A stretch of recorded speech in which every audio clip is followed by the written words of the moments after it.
سيرم زيرو فريز تجربتي معاه، تشتريه ولا تسيبيه؟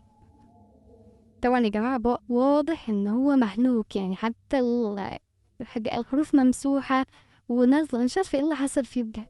يعني بصوا انا مجربة اهو لحد هنا، شايفين لحد فين.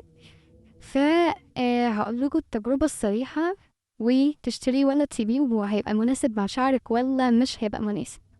تمام. انا فتلة شعري رفيعة، يعني رفيعة جدا، يعني حتى ما اعتقدش، مش عارفة هي وصلت متوسطة ولا لا، ممكن من رفيعة لمتوسطة. تمام.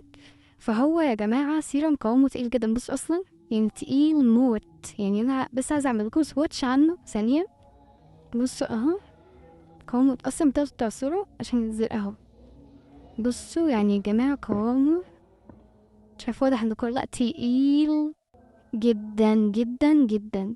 يعني ده هيبقى تحفة للشعر الكيرلي، الشعر اللي فتلته تخينة تقيلة، الشعر الكثيف هيبقى حلو قوي معاهم. انا فكرة شعر رفيعة هو بيدي لمعة تحفة، يعني لمعة رهيبة. انا لحد دلوقتي جربت سيرمز كتير، ما شفتش يعني سيرم بيدي اللمعة دي.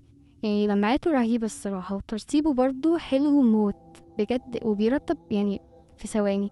بس مشكلتي معاه انه تقيل، تقيل جدا، وفيه سيليكون كتير، فتقله ده يعني مش مناسب مع شعري. بحس انه بيلزق شعري شويه لان شعري فتلته رفيعه.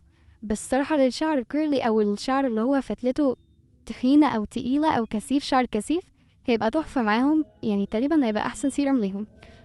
وعندي عيب تاني ان هو فيه سيليكون، في السيليكون ده يعني مش حلو قوي مع شعري، ان هو فيه سيليكون كتير قوي. يعني برضه في سيرمز بتكون فيها سيليكون لايت ويت، ده تحفه يعني.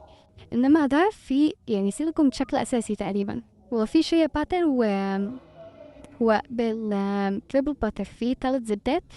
زبدة المانجو، وفي زبدة اسمها مش عارفة كوابكو كوكواس، والله ما اعرف. بس ال3 زبدات انا سمعت حقيقي ترتيبهم تحفة، وبصراحة ترتيبه حلو قوي، بس كان بيلزقلي شعري. فهل هكرره تاني؟ الصراحة لأ، هحتاج ان انا اجيب سيرم يكون قوامه اخف من كده. بس الصراحة هو هيكون حلو جدا جدا جدا للشعر الكيرلي والفتلته تخينة. بس شعري أنا الصراحة منفعش معاه لأن هو كان بيلزقني شعري شوية. ودي كانت تجربتي معاه، ممكن أديله 6/10 وبس كده. أتمنى تكونوا استفدتوا.